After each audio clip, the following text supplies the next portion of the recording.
ஒரு இடத்துல கூட இந்த ஆளு கிறிஸ்டியன், நான் கிறிஸ்டியன்ல போய் நான் சாமியை கும்பிட்றேன் வைக்கிறேன்னு ஒரு இடத்துல என்னது கிடையாது. உங்க அம்மாவுக்கு சாய்பாபா கோயில் கட்டி கொடுத்தாரு. எப்படி சாய்பாபா கோயில் கட்டி கொடுத்தாரு? நீ ஓட்டுக்காண்டி ஜெபமாலை வெளியில முட்டி போட்டுட்டு போறாங்க, முட்டி போட்டு அப்படியே போறான். நினைச்சுக்கிட்டேன் ஏய் நடிகர் தான்டா, அதுக்குன்னு இப்படிப்பட்ட படத்துல இப்படி ஒரு படம் நடிச்சு ஒரு அவார்டு வாங்கியிருப்பான். அட்லீஸ்ட் படிச்சவனையாவது நீ விடு. நீ செல்வ பிறந்தவங்களாம் விட்டுக்கிட்டு அப்ப எப்படி சார்? என்ன சார் அது? அன்னைக்கு போய் பேசுற பேச்சுக்கு ராகுல் காந்தி பேசி முடிச்சு உட்காந்துருக்காரு போல இருக்கு. இந்த ஆளு நீங்க பேசுறது போற தப்பு தப்பா பேசிட்டா அப்படின்னு சொல்லி ராகுல் காந்தி காதுல போட்டான். ராகுல் காந்தி ரூம்ல இழுத்து போட்டு அடிக்கதான் இல்லையா, கிளிகின்னு கிழிச்சு விட்டுருக்காப்ல. கிளிகின்னு கிழிச்சு விட்டுருக்கா. இனிமே நீ நான் இருக்கிற இடத்துல வரவே கூடாது அப்படி இருக்காப்ல. இன்னைக்கு ராகுல் காந்தி பிரச்சாரம் இருக்கா? இன்னைக்கு ராகுல் காந்தி பிரச்சாரத்துல இவர் வரவே கூடாதுன்னு செல்வ பிறந்தைக்கு ஆடுறான், ஸ்ட்ரிக்ட் ஆடுறான். அப்ப பாத்தீங்கன்னா கலைஞருக்கு வலது புறம் உட்காரக்கூடிய இடத்துல அந்தஸ்துல இருக்கக்கூடியவர் வந்து ராஜகண்ணப்பன். அன்றும் ஒரு அமைச்சர் தான். அமைச்சராக கருணாநிதியின் வலதுகரமாக செயல்பட்ட ராஜகண்ணப்பன். அப்போ அந்த படத்துல அவர் உட்காந்துருக்காரு, பின்னாடி ஸ்டாலின் ராஜகண்ணப்பன் பின்னாடி கையை கட்டி நின்று இருக்கு. இன்னைக்கு அப்படியே காட்சி மாறுது. உதயநிதி உட்கார்ந்து இருக்காரு, ராஜகண்ணப்பன் எடுத்து கையெடுத்து எந்திரிச்சு நின்று கும்பிட்டு இருக்காரு. அது ராஜராஜ சோழன் வந்து பிரகதீஸ்வரர் டெம்பிளுக்கு வந்து கோயிலுக்கு வந்து குடமுழுக்கு நடத்தினதை விட ராஜராஜ சோழனை விட மீறி அதற்கு மேலான ஒரு இடத்தில் அமர்ந்து விட்டார் சேகர் பாபு அப்படின்ற. இதை விட 10 லட்சம் ரூபாய்க்கு என்ன சார் தூய்மை பணியாளர்கள் என்ன சொல்றது? என்ன சார் என்னென்ன கெட்ட வார்த்தை பேசியிருக்காரு, என்னென்ன கேவலமானது இருக்கு. கோயில்ல போயிட்டு எல்லாமே அவனை இவனை திட்டுறது, அடிக்கிறது, எவ்வளவு சேட்டை பண்ணியிருக்காரு. இதுக்கெல்லாம் சாமி திரும்பி கண்ணை குத்தும் சார். அவரை கண்ணை குத்து கண்ட இடத்துல குத்தும் சார். நீங்க எடப்பாடியார் ரொம்ப ஃபோர்ஸா இருந்திருக்காரு கடைசி கிட்டத்தட்ட ஒரு 2 வருடங்களா நீங்க பாத்தீங்கன்னா. அது கட்சி அவரு தான், இனி கட்சி அவரை நம்பிதான், அவர் எடுக்கிறதா கட்சியினுடைய முடிவுன்னு ஆனதுல இருந்து 2 வருடம் அவர் இருந்த மாதிரி தமிழ்நாட்டில் எந்த ஒரு எதிர்கட்சி தலைவரும் செயல்படவில்லை. அதுதான் உண்மை.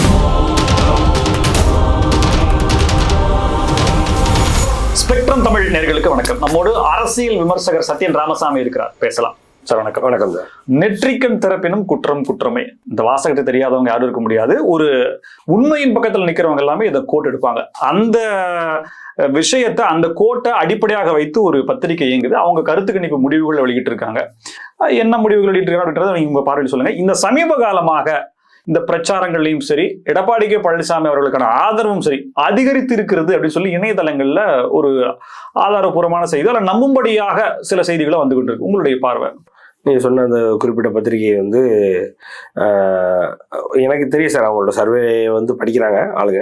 அவங்களுக்கு ஒரே ஒரு உண்மை தெரிஞ்சுக்கணும், என்னன்னா அறிவாலயத்தில் என்ன எழுதி கொடுப்பாங்களோ அதுதான் அவங்களுக்கு சர்வேவே. அவங்க சர்வேலாம் நடத்த மாட்டாங்க. சர்வே நடத்துறதுக்குலாம் அவங்கள்ட்ட ஆளுங்க கிடையாது. ஆளுங்க இருந்தாலும் அதுக்காக செலவு பண்ண மாட்டாங்க. அந்த குறிப்பிட்ட பத்திரிகை கவுண்டர் என்ன கிடைச்சிருக்கு? சர்வே முடிவுகள் காரணம் சர்வைவல். அவ்வளோதான். கரெக்டாக சொன்னீங்க. சாப்பாடே அவங்களுக்கு அங்கே இருந்தால் அறிவாலயத்தில் இருந்தால் போகுதுன்றதான் உண்மை. ஸோ இதில் என்னென்ன சார், அதாவது இது வரைக்கும் ஒரு 10 சர்வே வந்திருக்கு சார். இது வரைக்கும் நீங்கள் இந்த சர்வேயும் சேர்த்துக்கோங்களேன், மீசையோட இந்த சர்வேயும் சேர்த்துக்கோங்களேன்.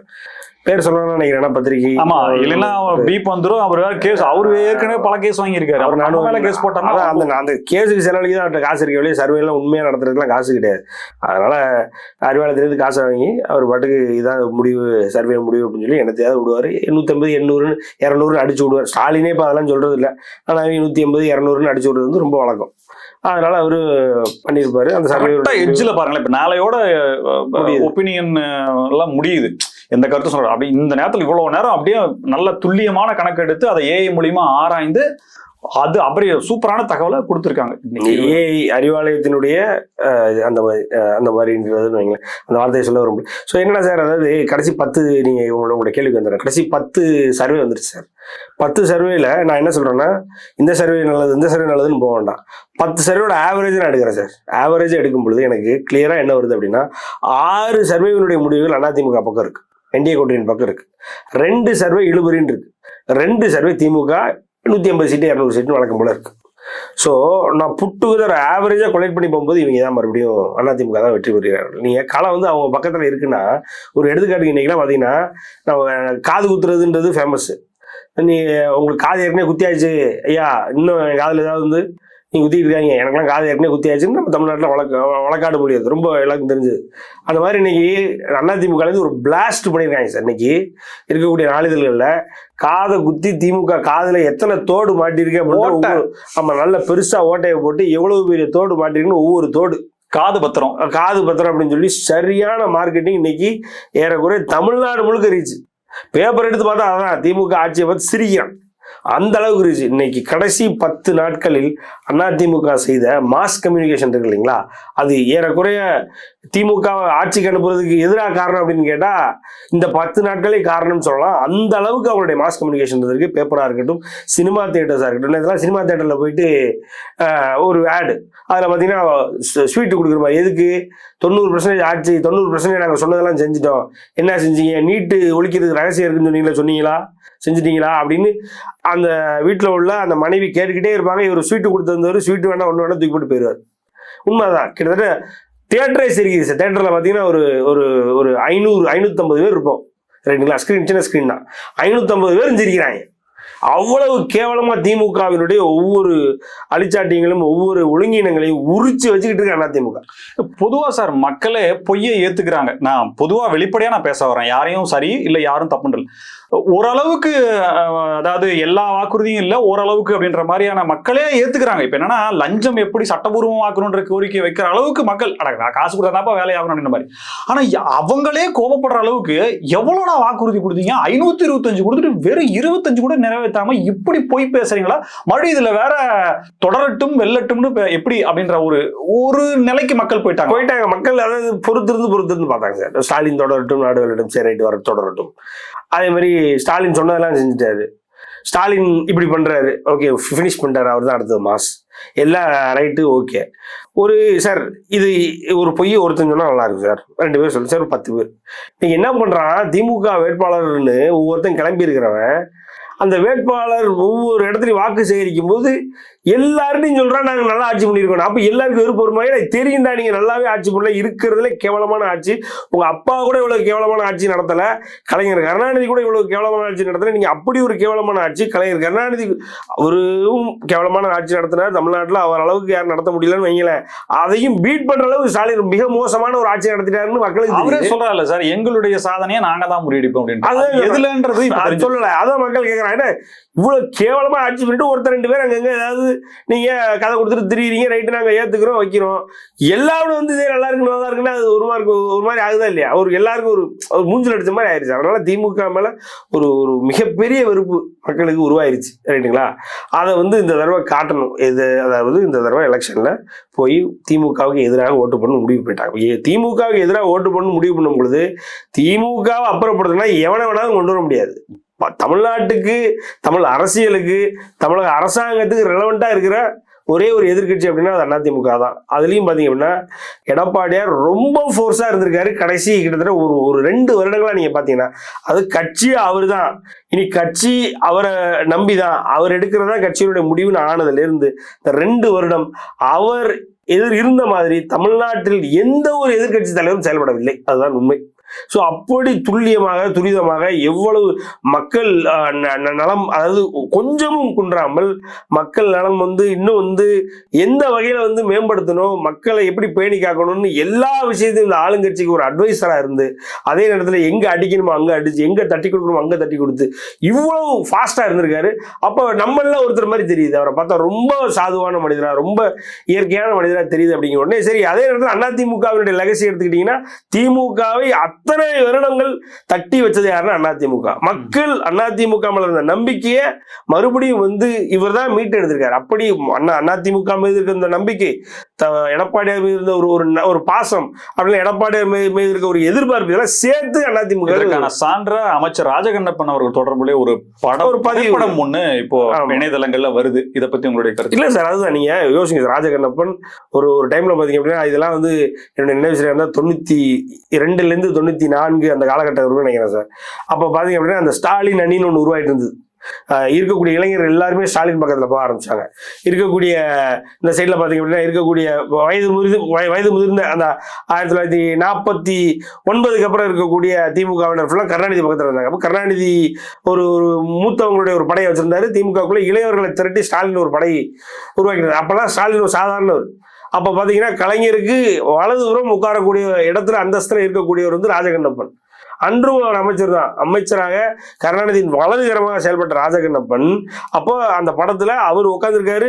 பின்னாடி ஸ்டாலின் ராஜகண்ணப்பன் பின்னாடி கையை கட்டி நின்றுட்டு இருக்கு. இன்னைக்கு அப்படியே காட்சி மாறுது. உதயநிதி உட்காந்துருக்காரு, ராஜகண்ணப்பன் கையெடுத்து எந்திரிச்சு நின்று கும்பிட்டு இருக்காரு. மேல அவர் பாட்டு கார்ல உட்காந்துருக்காரு, வேன்ல, பிரச்சார வேன்ல, இவர் கீழே நின்று கையெடுத்து கும்பிட்டு ஊருக்கு வர்றாரு சார். இவர் காத்திருந்து ரிசீவ் அதுதான் காத்திருந்து ரிசீவ் பண்ணி அவருக்கு மாலையை கொடுத்து, வாழை கொடுத்து, ஈட்டியை கொடுத்து, என்னென்னலாம் கொடுத்து கையெடுத்து அவரை கும்பிட்டு, இதெல்லாம் வந்து அதாவது என்னென்ன யோசிக்கலாம் நீங்க. இன்னைக்கெல்லாம் அவனை எப்படி எழுதியிருக்கானு, பிச்சை எடுத்து கூட வாழு, ஆனா திமுக காரனா வாழ்ந்துடாத எழுதிங்க. அப்பெல்லாம் பேச இல்ல, பாஜக உள்ள வரக்கூடாதுன்னா இந்த தியாகங்களை ராஜகண்ணப்பன் செஞ்சுதான் ஆகும். அதுதான் சொல்றேன். இப்படி ஒரு தியாகம் பண்றதுக்கு பிச்சை எடுக்கிறது பரவாயில்லன்ற. நீ தியாகம் எவ்வளவு பண்ணலாம் சார். நீ உங்க தாத்தா கூட உட்கார்ந்து சரிசமமா உட்கார்ந்துருந்த நீ பேரனுக்கு முட்டி போடுறோம்னா அது எப்படியான ஒரு வாழ்க்கை சார். நீங்க யோசிங்க சார். நம்ம ஊர்ல பண்ண மாட்டேங்க, ரெடியா இருக்காரு, நம்ம ஐயாவே ரெடியா இருக்காரு. அதான் சொல்றேன். நான் என்ன சொல்றேன்னா சார், நீங்க அதாவது எப்படி பிச்சை எடுத்தாலும் இல்ல வேற தொழில் கூட பண்ணி வாழுங்க அப்படின்றேன். ஆனா அது திமுக காரனா வாழ்ந்துடாதீங்க, என்ன வேணாலும் பண்ணுங்க, ஆனா திமுகவுக்கு ஓட்டு போட்டு அது உங்களை காப்பாத்துன்னு நினைச்சிடாதீங்க. இன்னைக்கெல்லாம் ஒருத்தர் அழகா எழுதிருந்தாங்க சார், நீங்க திருநீர்ல கை வச்சீங்க அப்படின்னா தயவு செஞ்சு திமுக பட்டன்ல கை வச்சிடாதீங்க.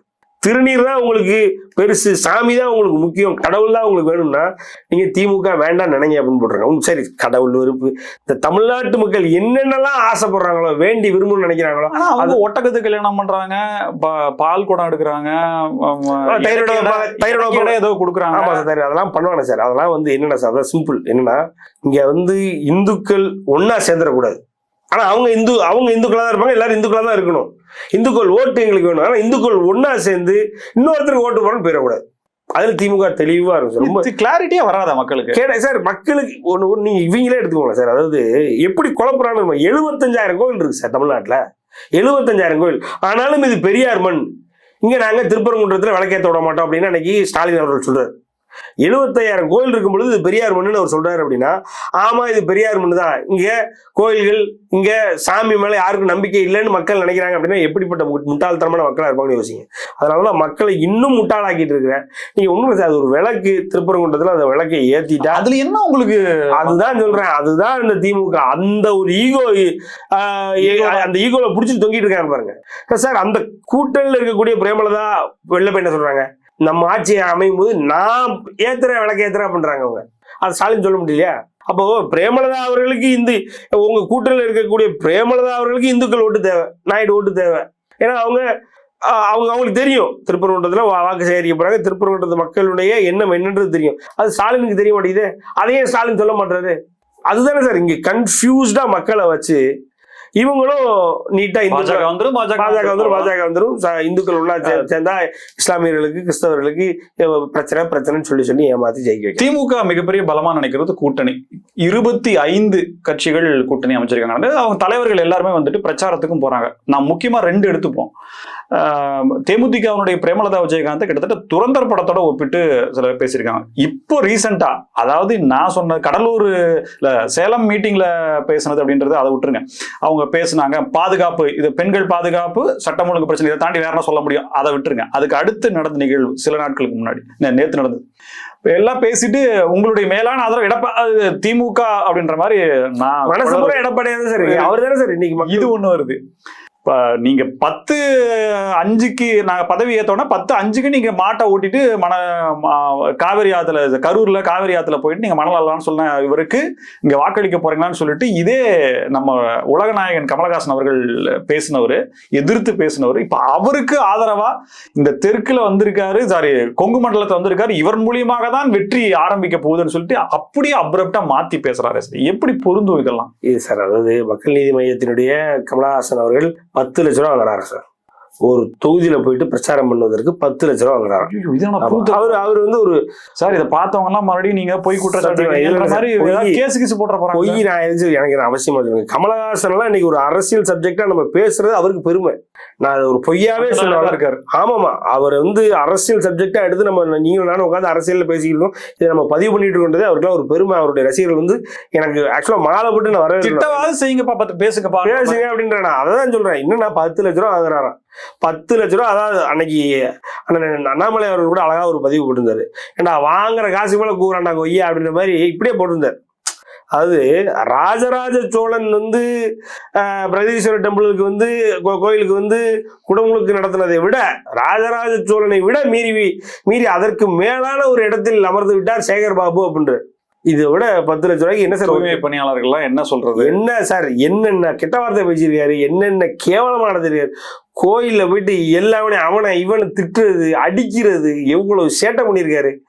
இதுக்கெல்லாம் சாமி திருப்பி கண்ணை குத்தும் சார். அவரை கண்ணை குத்து கண்ட இடத்துல குத்தும் சார். நீங்க பாருங்க, சேகர் பாபுடைய முடிவுலாம் அதாவது யாரை எங்க உட்கார வைக்க கூடாது அங்க உட்கார வச்சிருக்காங்க. குறிப்பா சேகர் பாபுலாம் இந்து கோயில்களுக்குள்ள போகவே தகுதி இல்லாத ஒரு மனிதர். அவரெல்லாம் கொண்டு போய் அங்க போக வச்சு எவ்வளவு கேவலமா இந்த தடவை ஆட்சி நடந்திருக்கு அப்படின்றதுக்குலாம் அவரெல்லாம் ஒரு சாட்சி, ஒரு சான்று.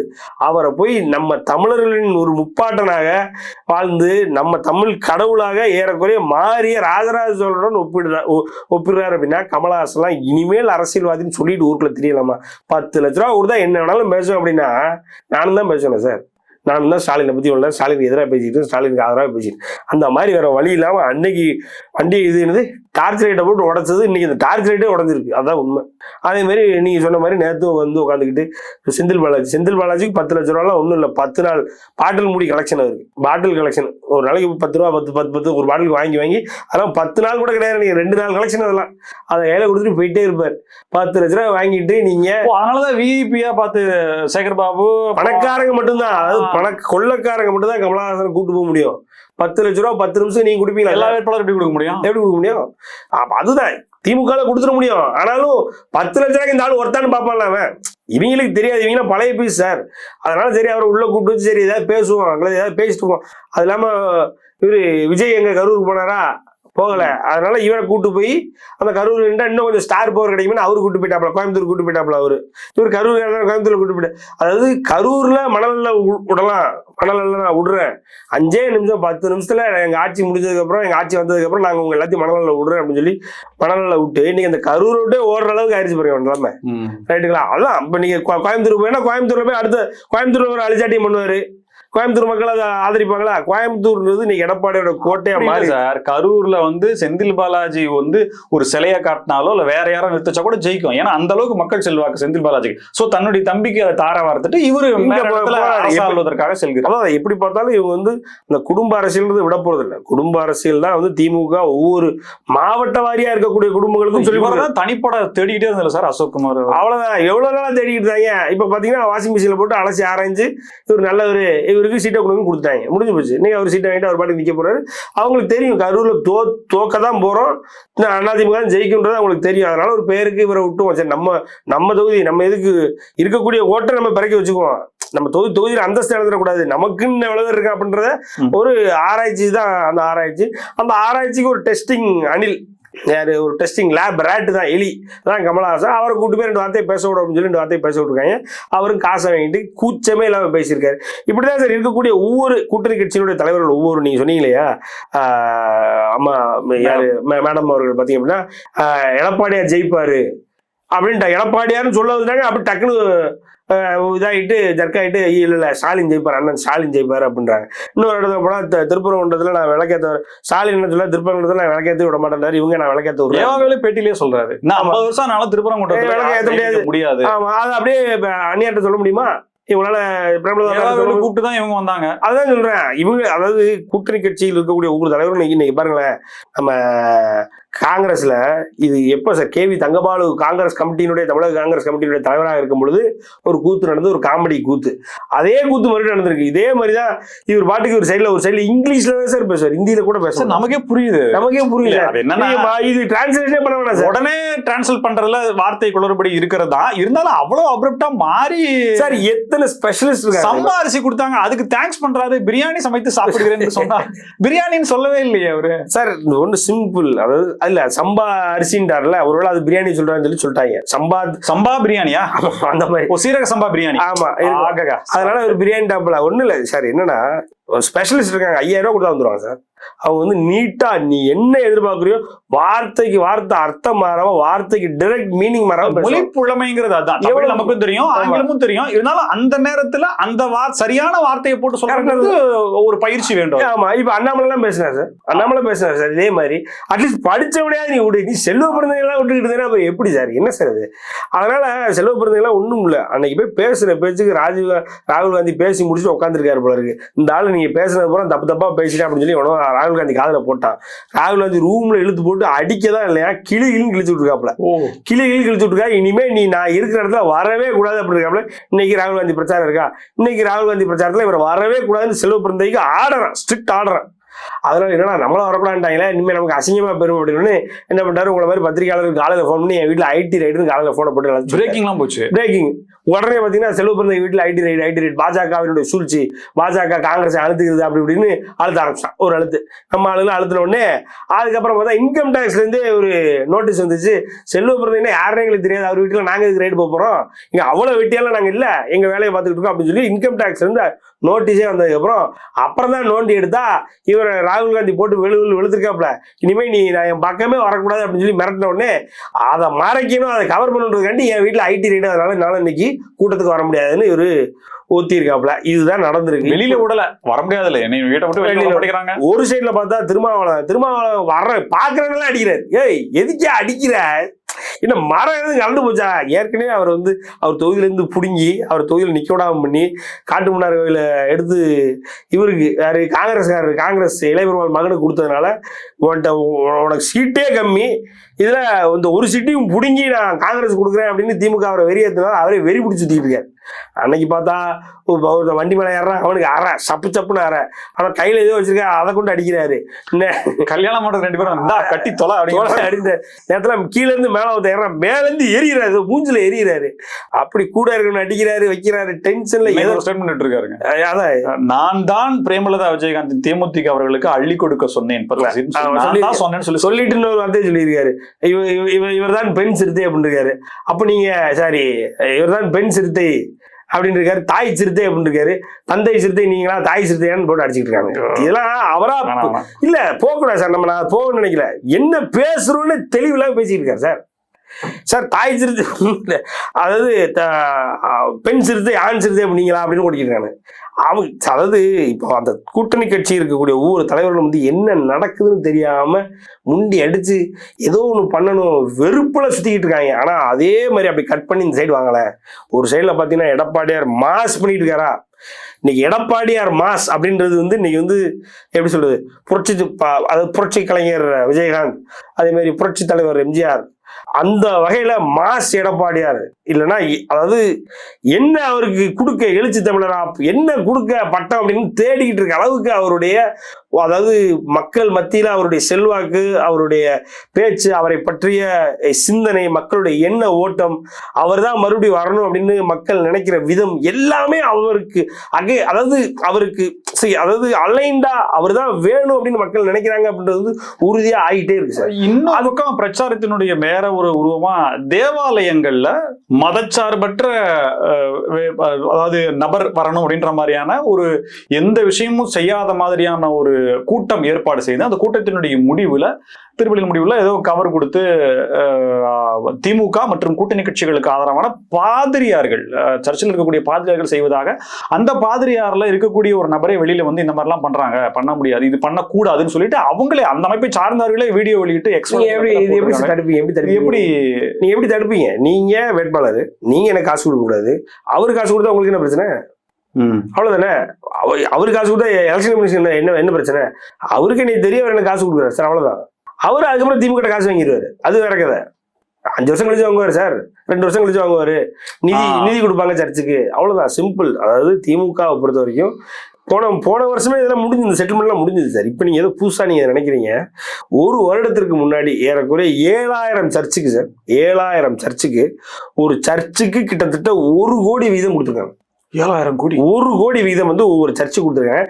சின்னது பெருசு அப்படின்றத பொறுத்து மாறி இருக்கு. எல்லாருக்கும் அப்ப திடீர்னு 100 பேர் வர சர்ச்சுக்கு 1 கோடியா கொடுக்குறாங்க, தேவையில்லை. ஓவராலா 7000 கோடி கிட்டத்தட்ட பெரிய பெரிய சர்ச்சிலும் சின்ன சின்ன சர்ச்சு வந்து ஏறக்குறைய 1 கோடி அப்படின்றத தமிழ்நாடு முழுக்க டிஸ்ட்ரிபியூட் பண்ணியிருக்காங்க. அந்த பணத்தினுடைய நோக்கமே என்னன்னா, இது சரியான நேரத்துல, நாங்க சொல்ற நேரத்துல சர்ச்சுக்கு வரக்கூடிய, சர்ச்சை நம்பி வாழ்ந்து கொண்டிருக்கக்கூடிய, சர்ச்சுக்கு வராம அந்த சர்ச்சில் வந்து என்ரோல் ஆயிருக்கிற எல்லாருக்கும் போய் சேரணும். அது எப்படின்னா அந்த இதுல எழுதியிருக்கும். அந்த லெட்டரை நீங்க வாங்கி பாத்தீங்கன்னா உங்களுக்கு தெரியும். அதாவது அந்த லெட்டரில் உங்களுக்கான இறைவன் கொடுத்த தொகை இருக்கும். இறைவன் கொடுத்த அன்பளிப்பு இருக்கும். இறைவனிடம் அன்பளிப்பை பெற்றுவிட்டு நீங்க இறைக்கு எதிராக நிற்கக்கூடாது. நினைச்சு பாப்பீங்களா? அதாவது நீங்க முருகன் கோயில்ல போயிட்டு நான் ஒரு விளக்கு எரிஞ்சுட்டு அந்த விளக்கை அனுப்பேன் அப்படின்னா நீங்க நினைக்க முடியுமா சார்? நான் ஒரு இந்து, கடவுள் நம்பிக்கை இல்ல, மத நம்பிக்கை இல்ல, எனக்கே பயமா இருக்கும். யாத்தாடி முருகன் ஏதாவது பண்ணிடுவேன்னு பயமா இருக்கும். அதே தானே இது. அந்த லெட்டர் நீங்க உங்க கையில வாங்கி படிக்கிறீங்க, உங்களுக்கு இறை அன்பளிப்பு இது, இதை வாங்கி விட்டு இறைக்கு எதிராக நீங்க நிற்கக்கூடாது அப்படின்னு உங்க கையில போட்டு உள்ள 1000 2000 இடத்துக்கு பொறுத்து வேட்பாளருக்கு பொறுத்து கொடுத்துருவாங்க. அதை பாதிரியார்கள் ஜபம் பண்ணி முடிச்சதுக்கு அப்புறம் எல்லாரையும் வந்து அவங்க கையில பாதிரியார்கள் கொடுத்து அவங்க சொல்ற வசனம் என்னன்னா திமுக ஜெயிக்கும்னு. இது நேத்து நடந்திருக்கு சார், நேத்து சண்டே. அதுக்கப்புறம் தான் அந்த கோமாளி யாரு, நம்ம மடக்கு ஊதிகள் இருக்காங்களே, அந்த கோமாளி தலைவர் இருக்கானே, அவன் கிளம்பி டக்குன்னு திருச்சிக்கு போயாச்சு. திருச்சிக்கு போய் திருச்சி தான் அங்க தமிழ்நாட்டினுடைய வாட்டிகன். உங்களுக்கு தெரிஞ்சதுன்னா தமிழ்நாடு வாட்டிகன் என்னன்னா திருச்சி கிழக்கு தான். ஸோ அங்க கிளம்பி போயிட்டாப்புல. ஏன்னா இது பணத்தை கொடுத்து முடிச்சுட்டாங்க போல இருக்கு, என் வாழ்க்கையே முடிஞ்சிடும் போல இருக்கு. ஏற்கனவே Perambur deposit out, Trichy deposit அவுட்டுன்ற அளவுக்கு பேசிட்டு இருக்காங்க. இதனால இது வாங்கக்கூடிய ஒரு அசிங்கம் இல்லாம தோத்தா கூட பரவாயில்ல, அசிங்கத்தோட தோக்கக்கூடாது அப்படின்னு கிளம்பி போய் இவர் முட்டியை போடுறது என்ன. ஒரு சைட்ல பாத்தீங்கன்னா உள்ள ஒரு பாயமா போகுது. எது சர்ச்சுக்குள்ள பாயமா எப்படி இவங்க, அதாவது நடிப்பு அரக்கண்டாணி அப்படின்ற அளவுக்கு மதச்சார்பு உண்மை அப்படின்னு உடனே அங்க போய் எப்படி சார் நீங்க கேள்வி கேட்பீங்க? என்ன சார் சர்ச்சுக்குள்ள பயமா இருக்கு சார்? என்ன சார் அவங்க வர்றாங்க, நீங்க விடுவாங்களா? நீங்க சர்ச்சுக்குள்ள பயமா விட சொல்லுங்க சார். ஏதாவது ஒரு முஸ்லீம் வீட்டுக்கு போய் கதவை தட்டி உனக்கு நான் காசு தர மாட்டேன், உனக்கும் யாருக்கு எதுவும் சம்மந்தம் கிடையாது, நீ இன்னைக்கு வந்து சர்ச்சில் வந்து தொழுகிற, இது மட்டும் நடத்துற இந்த தமிழ்நாட்டில் நடக்கட்டும் சார், இதுமாதிரி அரசியல் பேசணும்னு வச்சுருங்க. நீங்க 1 கோடி கொடுத்தாலும் வரமாட்டேன், நான் நிறுத்திடுறேன் சார். சார் ஒரு சைட்ல பார்த்தா பயமா உள்ள ஒரு விஷயம் உட்கார இது வரைக்கும் தான் உன்னோட லிமிட், இதுக்கு பண்ணி உள்ள போனா வேற மாதிரி பிரச்சனை ஆயிரும், உட்கார அப்படின்னு சொல்லி உட்கார வச்சிரு. இவர் என்னடா முட்டி போட்டு இது வரைக்கும் நான் எனக்கு தெரியும் சார். நான் இவர் உச்சம்னு 30 வருஷம் உச்சத்துல இருக்காரா, இவர் கணக்குப்படி ஒரு வந்தனிலிருந்து உச்சம் இருக்குன்னு உச்சத்துல தான் இருக்கான்னு சொல்லிட்டு இருக்காங்க. 30 வருஷமா நான் அவரை பார்த்துக்கிட்டு இருக்கேன் சார். ஒரு இடத்துல கூட இந்த ஆளு கிறிஸ்டியன், நான் கிறிஸ்டியன்ல போய் நான் சாமியை கும்பிட்றேன் வைக்கிறேன்னு ஒரு இடத்துல என்னது கிடையாது சார். உங்க அம்மாவுக்கு சாய்பாபா கோயில் கட்டி கொடுத்தாரு. எப்படி சாய்பாபா கோயில் கட்டி கொடுத்துருக்காரு? நீ ஓட்டுக்காண்டி ஜபமாலை வெளியே முட்டி போட்டுட்டு போறாங்க சார், முட்டி போட்டுட்டு அப்படியே போறான். நினைச்சுக்கிட்டேன், ஏய் நீ நடிகர் தான்டா, அதுக்கு நீ இப்படிப்பட்ட படத்துல இப்படி ஒரு படம் நடிச்சுதான் ஒரு அவார்டு வாங்கியிருப்பான். இன்னைக்கு வரைக்கும் ஒரு அவார்டு கூட வாங்காத ஒரு நடிகை உச்சத்துல இருக்கான்னு அவன் சொல்லிக்கிறான் அப்படின்னா அந்த விஜய் தான். ஒரு ஃபிலிம்ஃபேர் அவார்டு கூட வாங்கினது இல்லை சார், அதான் உண்மை. இன்னைக்கு இந்த யூத் படத்துல நடிச்சிருக்கான அந்த பையன் கருணாஸ் அவன் கூட வாங்கிடுவான் போல, இந்த ஆளு வாங்கினது இல்லை. இன்னைக்கு போடுற நடிப்பை படத்துல ஏதாவது ஒரு படத்துல போட்டு தானே வாங்கியிருப்பான் சார். அப்படி நடிக்கிறான். அங்க என்னன்னா ஒரு சில மாரியம்மன் கோயில போய் நேரம் படுத்துட்டான். எந்திரி, அந்த வடிவேல் மாதிரியே எந்திரியா டைம் ஆயிடுச்சு அப்படின்ற மாதிரி தூங்கி நல்லா கொரட்ட வர மாதிரி படுத்துட்டான். விபூதி பூசுறாங்க, இது வைக்கிறாங்க. நேற்று தான் சாமி இருக்கிற சாமி கூட நேரம் வந்துருக்கு. 6 மணிக்கு மேல குடிக்கிறான் காலையில, என்னடா கோயிலுக்கு வந்து நிக்கிறான் நேற்று. ஆமா, அந்த மாதிரி அவ்வளவு நடி. இது காரணம் என்னன்னா திமுக அந்த வேலையை பார்த்துருச்சு அப்படின்றது அவனுக்கு தெரிஞ்சு அல்லு இல்லாம போய் மறுபடியும் சொல்றேன் சார், பெரம்பூரும் சரி திருச்சியும் சரி, அங்க இருக்கக்கூடிய ஒவ்வொரு கிறிஸ்தவர்களும் வந்து திமுகவினுடைய அடிமை. அவங்க திமுகவுக்கு தான் ஓட்டு போட்டு ஜெயிப்பாங்க. நான் இப்ப சொல்றேன், அண்ணா திமுகவின் தரப்புல பேசிக்கிட்டு இருக்கனாலும் திருச்சி கிழக்கிலும் சரி பெரம்பூரும் சரி திமுக தான் ஜெயிக்கும், அண்ணா திமுக கூட்டணி கூட ஜெயிக்காது. அதனால வந்து விஜய் எல்லாம் உள்ள இருக்கிறதே தெரியாம ஆக்கிடுவாங்க. ஸோ அதனால திமுக இதே மாதிரி ஒரு இந்துக்களுக்கு காசு கொடுக்குமானா இந்துக்கள் அதை நம்பிட்டு உட்காந்துருக்க முடியாது. இந்துக்களுக்கு காசுலாம் வராது. இந்துக்கள் கோயில் இது மாதிரி 1000 ரூபாய் கொடுப்பாங்களா? கொடுக்க மாட்டாங்க. கிறிஸ்தவர்கள் கொடுப்பாங்க. இதே மாதிரி முஸ்லீமுக்குலாம் ஏற்கனவே கொடுத்து முடிச்சாச்சு, அதெல்லாம் வருஷக்கணக்காச்சு கொடுத்து முடிச்சு. அதனால இந்துக்கள் மறுபடியும் சொல்றேன், நமக்கு அவங்களால காசும் கிடைக்காது, நல்லதும் நடக்காது. மாறா நம்ம கோயிலை பத்தி தப்பா பேசுவாங்க, நம்ம கோயிலுக்குள்ள போக கூடாம இருக்க என்னென்ன வழி இருக்கோ அதெல்லாம் பார்ப்பாங்க. இதெல்லாம் மீறி இந்துக்கள் திமுகவுக்கு தான் ஓட்டு போட போறீங்க அப்படின்னா ஒன்னே ஒண்ணு நினைச்சுக்கோங்க, நீங்க திமுகவுக்கு ஓட்டு போடுங்க. ஆனா நெத்தி நிறைய திருநீர் வச்சுட்டு ஊரு பூரா ஒரு மனுஷன் எடப்பாடியார்னு சுத்திக்கிட்டு இருக்காப்புல, அவரையும் கைவிட்டுற கூடாதுன்னு கடவுளை வேண்டிக்கோங்க. அவரை கைவிடக்கூடாதுன்னு நினைக்கக்கூடிய கோடான கோடி பேர் இருக்கான், அவங்க அவரை காப்பாத்திடுவாங்க. திருவிக்கான கேண்டிடேட் பொற்கொடி ஆம்ஸ்ட்ராங் அவர்களுக்கு நேர்லயே போயிட்டு ரஞ்சித் அவர்கள் பொன்னாடை பொருத்தி இதனுடைய ஆதரவு அப்படின்றத தெரிவிச்சிருக்காரு. ஏற்கனவே திமுகவில் இருக்கக்கூடிய கூட்டணியில் இருக்கிற விசிகா அவங்களுக்கு ஆதரவு அப்படின்னு சொல்லி சொன்னதை தவறா திருச்சி, நீங்க இந்த கூட்டணி மதச்சார்பற்ற கூட்டணியில் இருக்கீங்க, நீங்க எப்படி அந்த கூட்டணியில் இருக்கக்கூடிய அவர்களுக்கு ஆதரவு தெரிவிப்பீங்கன்னா பொற்கொடி ஆம்ஸ்ட்ராங்குக்கு மட்டும்தான், அது ஆம்ஸ்ட்ராங் அவர்கள் சகோதரர் அப்படின்றனால அவங்க அப்படின்றத சொன்ன கருத்தை திருச்சி இவரை டம்மி பண்ணிருக்காங்கன்ற மாதிரி இருக்காங்க. இப்போ இந்த பொற்கொடி ஆம்ஸ்ட்ராங் அவர்களுடைய அந்த ஆதரவு அப்படிங்கிறது தமிழ்நாடு முழுமைக்கும் செல்வதற்கான வாய்ப்பு அப்படின்றது எப்படி இருக்கு சார்? அதாவது எடப்பாடியார், நான் சொல்றேன், எடப்பாடியார் எப்படி சென்ற முறை வென்றாரோ இந்த எலெக்ஷன்ல 234 தொகுதிகளில் நிற்கக்கூடிய வேட்பாளர்ல அதிக வாக்கு வித்தியாசத்தில் ஜெயிக்கக்கூடிய முதல் நபர் எடப்பாடியார் தான் சார் இருப்பார். அதுல எந்த மாற்று கருத்தும் இல்லை. எடப்பாடி தொகுதியில 2வது இடத்துல பொற்கொடி ஆம்ஸ்ட்ராங் வருவாங்கன்னு நான் நினைக்கிறேன் சார். ஆமா, அவங்களுடைய வெற்றி வந்து இந்தியா முழுக்க பேசப்படக்கூடிய ஒரு வெற்றியா இருக்கும் சார். அந்த மாதிரி அவங்களுடைய வெற்றி இருக்கும். ஏறக்குறைய சார் இவன் ஆதரவு கொடுத்தாங்க சார், அந்த தொகுதி மக்கள் எந்த வகையிலும் சிந்தாம சுதராம மொத்த ஓட்டையும் அவங்களுக்கு கொடுக்கும்னு நினைக்கிறாங்க. நடந்த நிகழ்வு அப்படி கட்சியினுடைய பங்கு இருக்கு. அதிமுக உயிரை கொடுத்து வேலை பார்க்குது. அதிமுக எந்த தொகுதியில எந்த அந்த கூட்டணியை சார்ந்த எந்த கட்சிக்காரன் நின்னாலும், ஒரு எக்ஸாம்பிளுக்கு திலகமாமா எடுத்துக்கோங்க, எங்க பெரம்பு எந்த கட்சியை சார்ந்தவராக இருந்தாலும் கட்சி பேதம் பாராமல், அதாவது முன்னாடி உள்ள ஹிஸ்டரியை பார்க்காம இன்னைக்கு நம்ம அதிமுகவுடைய எடப்பாடி ஆட்சியில் உட்காரணும், என்டிஏ கூட்டணி ஜெயிக்கணும், திமுக வீட்டுக்கு போகணும், bye bye Stalin, bye bye டிஎம்கேக்காக நம்ம வேலை பார்க்கணும், வேலை பார்த்துட்டு இருக்காங்க. அதை 2 மடங்கு ஜாஸ்தியா திருவிக்கிறாங்க வேலை பார்க்குறாங்க. பொற்கொடி ஆம்ஸ்ட்ராங் ஜெயிக்கணும்னு அதிமுக வேலை பார்க்குது. அதே நேரத்தில் பாமக வேலை பார்க்குது. பாமக ஜாதியை விட்டுட்டு, பாமகலாம் அவ்வளோ ஈஸி கிடையாது சார், நீங்க நினைக்கிற மாதிரி கிடையாது. தன்னுடைய ஜாதி அதை மறந்து திருவிக்கிறாங்க பொற்கொடி ஆம்ஸ்ட்ராங் ஓட்டு போடணும்னு நினைக்கிறாங்க. அவங்களாம் அப்படி அவ்வளோ ஈஸியாக ஓட்டே போட மாட்டாங்க. தலித்து மக்களுக்கு ஓட்டு பாமகட்டிலிருந்து வருமானம் வராது, அது உண்மை. நானே பேசுறேன், அந்த உண்மையை சொல்றேன். ஆனாலும் அதையும் மறந்து இந்த தடவை அன்புமணியோட கைடன்ஸ், அன்புமணியோட கிளியர் டைரக்ஷன் என்னன்னா, நம்ம ஆளு அப்படின்றது அதுல மறந்து நீங்க அதை மீறி ஓட்டு போடுங்க அப்படின்னு ரைட்டுங்களா. ஸோ அதனால இருக்கு. அதே நேரத்தில் அந்த பர்டிகுலர் தொகுதியில் இருக்கக்கூடிய தேமுதிகவினுடைய நாயுடுக்கள் ஓட்டும் வந்து வரும் போல இருக்கு. தேமுதிகவினர் அந்த சைட்ல வந்து ரொம்ப ரொம்ப அதிருப்தியில் இருக்காங்க போல இருக்கு. அவங்களுடைய ஓட்டுகளும் வரும். ஏறக்குறைய அனைத்து ஜாதியினருடைய ஓட்டையும் பெற்று இந்த தடவை மிகப்பெரிய வெற்றி வாய்ஸோட போறது பொற்கொடி ஆம்ஸ்ட்ராங். நான் சொல்றது மாதிரி எடப்பாடியாருக்கு அடுத்தது அதிக வாக்கு வித்தியாசம் அவங்க ஜெயிப்பாங்க சார். மிக்க நன்றி சார், பல்வேறு தகவல்களுக்கு நன்றி. மீண்டும் சந்திப்போம். இணைந்திருங்கள் ஸ்பெக்ட்ரம் தமிழோட நன்றி நேயர்களே.